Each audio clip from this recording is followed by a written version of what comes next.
I just realized I was granted a time where I could experience all sorts of beautiful merging. And actually, that's just the other side of it, but it's the same. It can be orgasmic. It's also that merging. It's also the divine merging somehow. Exactly. Ultimately, it's vulnerability underneath it. So all of these feelings will kind of shift and change, but when they come down to is vulnerability. And what and I know, ultimately love, strangely enough. Exactly. When you were talking, I was doing that at that moment. I went into the body, and I know that also from many other times that when I can meet it, it turns into compassion. Exactly. And big love. Exactly. And it melts. It makes everything that has been hard inside the body, it makes it really melt. That's it. Very good. So it's the wrong concept of the divine and of God in that sense, because the divine and God is in that in this shame or in this unworthiness.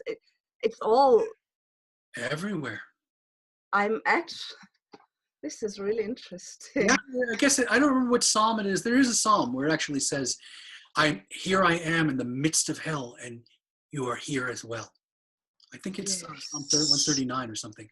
Where can I where it's a beautiful psalm. Where can I leave? How can I leave you? It says. Where can I go where you're not? In the midst of hell, there you are. So I have not been forsaken. It was because my mind entered and went in between that merging, because I didn't find it that nice as merging with beauty and so on. This is the thing, okay? It gets very tricky. This is very subtle. It's almost like a judo, or like in certain martial arts where you use the force of the thing thrown at you. So for me, I tend to use the positive. This is what I meant when I said inclusive transcendence. So if I feel like I'm forsaken, I won't later, I'll see the insight that you're seeing, that ultimately I'm not forsaken. Absolutely right. I am not. It's impossible, ultimately. But the tricky thing is when you feel forsaken, it wants to be felt. And it is true. Thank you. Otherwise, Christ was lying on the cross. He was not lying. He's perfect. He doesn't lie.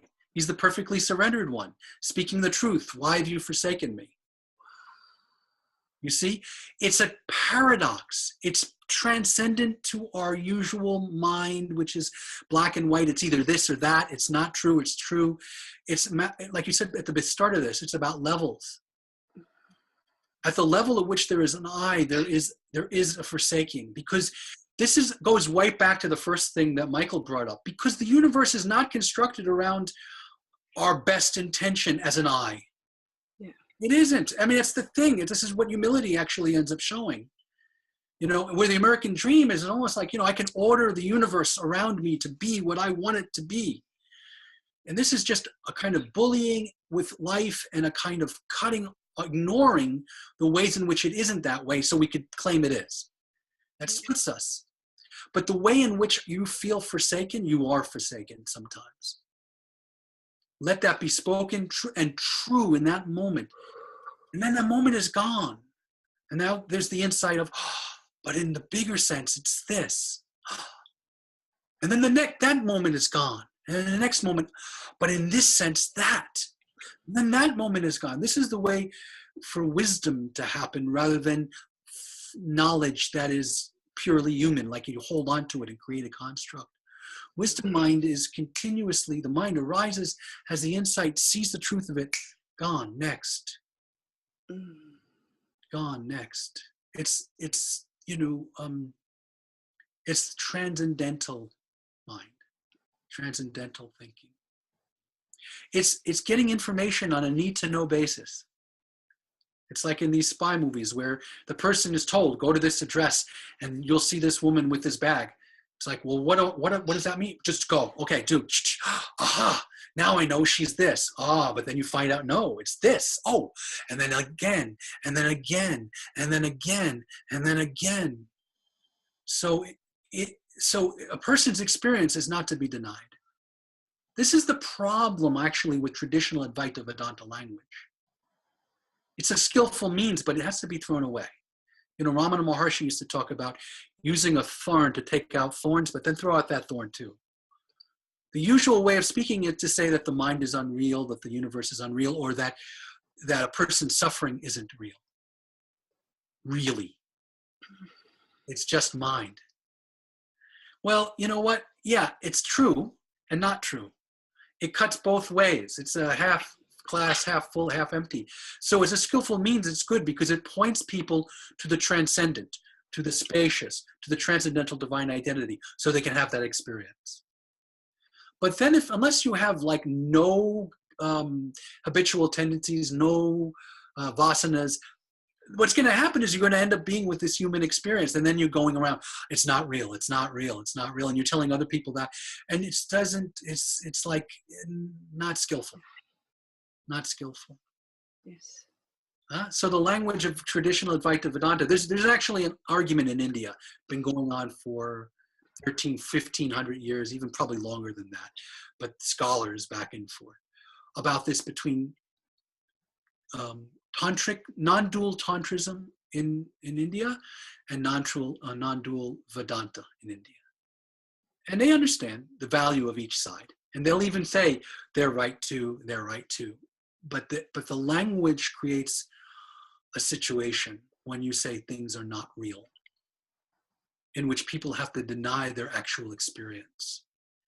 And the actual experience of the person is God's experience, is consciousness' experience. Consciousness has the experience of being forsaken.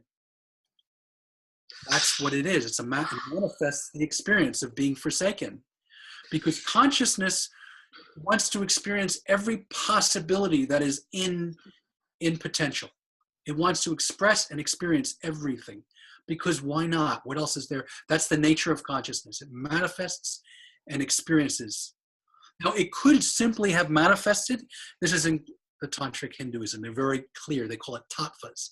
So they speak about it like this. They say it could have manifested and does at a certain level, simply watching it all arise and knowing it's all itself. You know, that's at the high levels. At the highest level, it's not manifesting anything.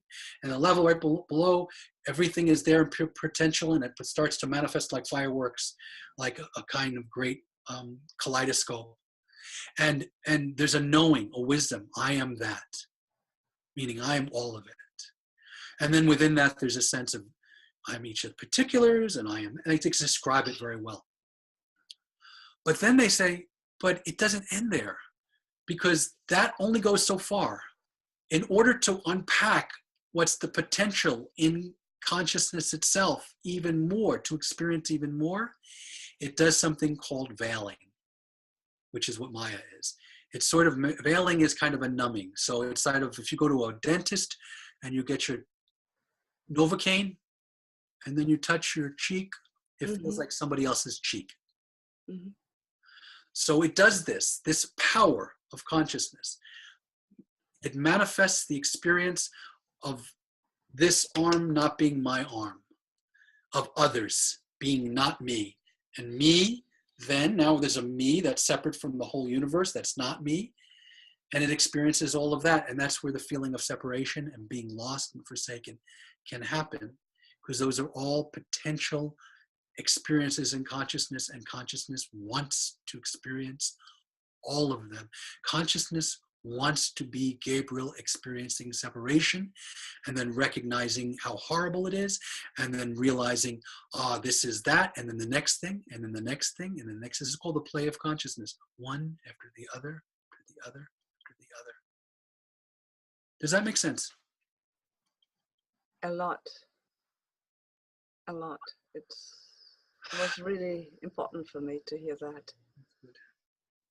So the last thing I will say, just in this, if this is okay, because this is great. I mean, I love talking about this. Very close to my heart.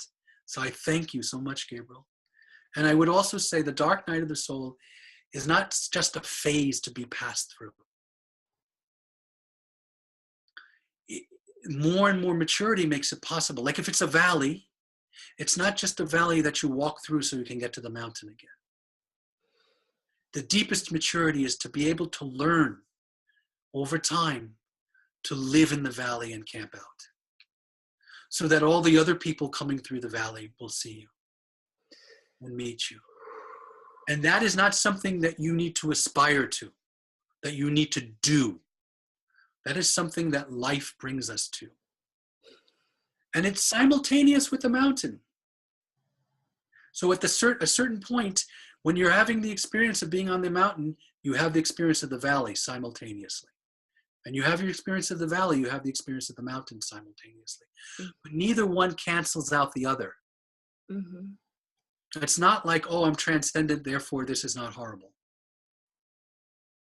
That is living fully, right? Living fully, exactly. Embracing life, life living through you, and you being moved by life. Exactly. But at its pace. So it is wise. And it gave you an overdose for a while, and that was really, and you're a heroic character. People who this happens to like this, they're heroic characters. In other words, this is bigger than what most people have to put up with. And this happens for certain people. So it's not something that you need to run headlong into now and try to feel more lousy. No, by all means, do everything you can. Like I said, reach down into therapy and anything you can do to balance and into the transcendent so you can go beyond. But when a wave comes, just be with that as well. Become the pain that you feel. Become the torture. And recognize that it is not that any evidence of anything. Like, you're not a mistake. Even if you're uncomfortable, you're not a mistake. This is not a mistake. Wow. Just noting this down. Wow, thank you so much. You're welcome. Krishna, that was really, really a gift. Thank you.